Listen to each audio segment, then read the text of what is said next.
Hello बच्चों। आज आपका जो टॉपिक चलेगा वो है मीटर सेतु, मीटर ब्रिज। देखिए, मीटर सेतु किस सिद्धांत पर कार्य करता है। मीटर सेतु व्हीटस्टोन सेतु के सिद्धांत पर कार्य करता है और यह एक ऐसा उपकरण है बच्चों जिसके जिसके जिस जिससे किसी अज्ञात प्रतिरोध का मान ज्ञात करने के लिए इसको यूज में लाया जाता है। तो इसके उपकरण का वर्णन देखते हैं।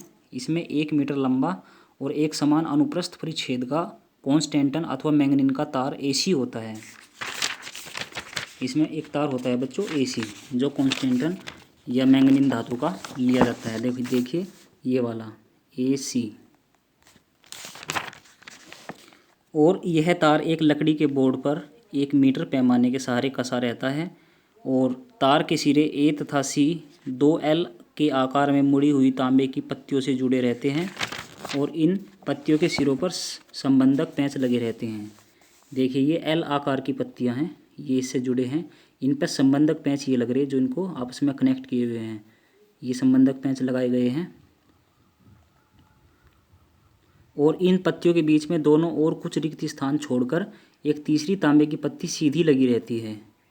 इस पत्ती पर 3 संबंधक पेंच, देखिए ये 1 2 3 संबंधक पेंच लग रहे हैं। 3 संबंधक पेंच लगे रहते हैं। इन पेंचों में से बीच वाले पेंच डी को एक संयुक्त धारामापी जी से जोड़कर एक विसर्पी कुंजी बी से जोड़ देते हैं।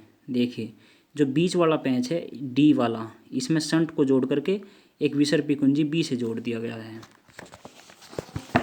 और इस विसर्पी कुंजी को एसी तार के अनुदिश खिसकाया जा सकता है।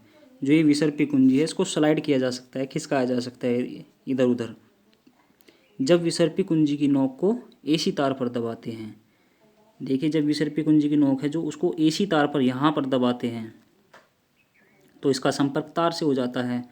तांबे की पत्तियों के बीच बाईं ओर रिक्त स्थान में एक प्रतिरोध बॉक्स ये लगा रखा, रेजिस्टेंस बॉक्स, और दाईं ओर के रिक्त स्थान में एक अज्ञात प्रतिरोध एस जोड़ देते हैं, कैपिटल एस।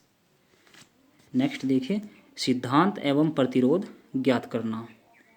देखो जो ये उपकरण है इसमें होता क्या है, यह उपकरण व्हीटस्टोन सेतु के सिद्धांत पर कार्य करता है और प्रयोग करते समय जब विसर्पी कुंजी को तार एसी के किसी बिंदु बी पर स्पर्श कराते हैं। देखो एसी का कोई भी पॉइंट हो तो कोई भी पॉइंट पे अगर आप बी पे इसको हम स्पर्श कराएंगे तो यह तार ए बी तथा बी सी 2 भागों में बट जाएगा।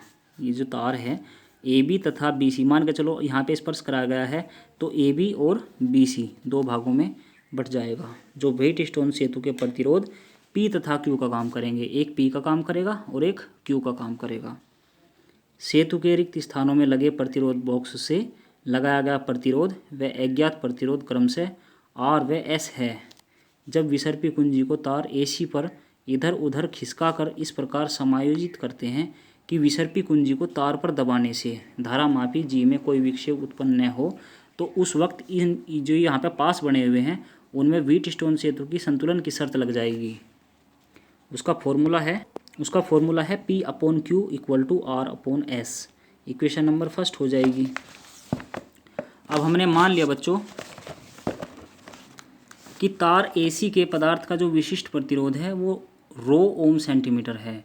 तार के अनुप्रस्थ परिच्छेद का क्षेत्रफल A सेंटीमीटर स्क्वायर है और हमने माना कि शून्य विक्षेप की स्थिति में जब इसमें कोई भी विक्षेप नहीं हो रहा हो तो तार के ए बी भाग की लंबाई स्मॉल l सेंटीमीटर है, तो तार के बी सी भाग की लंबाई 100 - l सेंटीमीटर होगी। तो तार के ए बी भाग का प्रतिरोध का जो फॉर्मूला होगा वो होगा P equal to rho into L upon A. तो ये यहाँ से फॉर्मूला बनेगा बच्चों। देखिए इसमें देखिए जो तार है, तार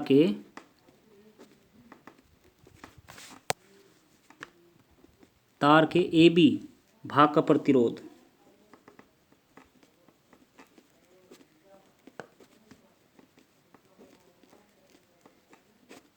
तार के ए बी भाग के प्रतिरोध का जो फॉर्मूला होगा P बराबर रो इंटू L अपॉन ए। ठीक है। और तार के बी सी भाग का प्रतिरोध तथा तार के बी सी भाग का प्रतिरोध क्या हो जाएगा, Q इक्वल टू हो जाएगा rho into 100 minus L upon A।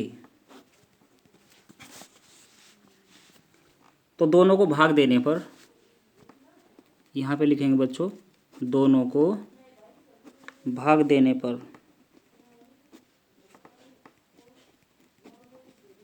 तो भाग देने पर क्या हो जाएगा, P अपॉन Q हो जाएगा इक्वल टू L अपॉन ये हो जाएगा rho into L upon A upon rho into 100 minus L upon A।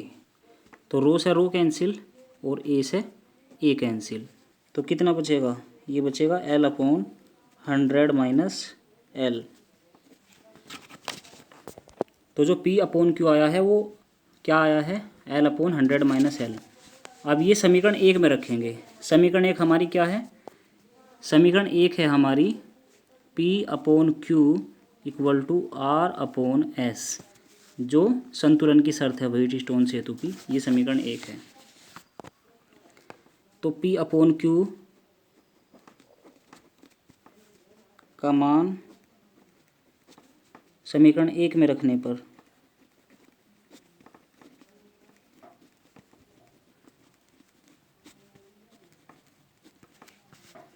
तो क्या हो जाएगा, L upon 100 minus L equal to R upon S। तो ये हो जाएगा बच्चों यहाँ से S equal to R into 100 minus L upon L। अब देखो, जब प्रतिरोध बॉक्स को दाईं ओर तथा अज्ञात प्रतिरोध S को बाईं ओर जोड़ते हैं, ये देखिए, जब प्रतिरोध बॉक्स को दाईं ओर तथा अज्ञात प्रतिरोध S को बाईं ओर जोड़ते हैं तो कंडीशन क्या हो जाएगी, तो S upon R equal to L upon 100 minus L। तो S इक्वल टू हो जाएगा R into L upon 100 minus L ohm. तो ये हो जाएगा बच्चों। अब देखो, अब देखिए बच्चों, यहाँ पे एक कंडीशन है, यदि प्रायोगिक तार की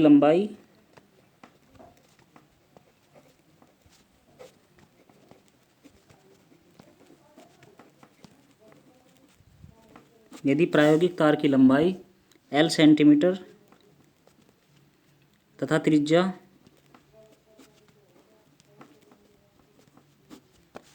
R सेंटीमीटर हो तो क्षेत्रफल कितना होगा, तो बच्चों इसका जो क्षेत्रफल है वो पाई R स्क्वायर होगा। तो तार का विशिष्ट प्रतिरोध क्या हो जाएगा, तार का विशिष्ट प्रतिरोध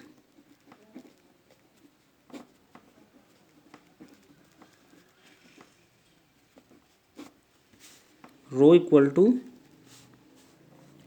S into pi R square upon L ohm centimetre,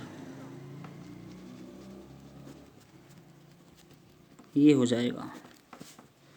तो बच्चों ये हमारा मेन फॉर्मूला हो जाएगा, ठीक है।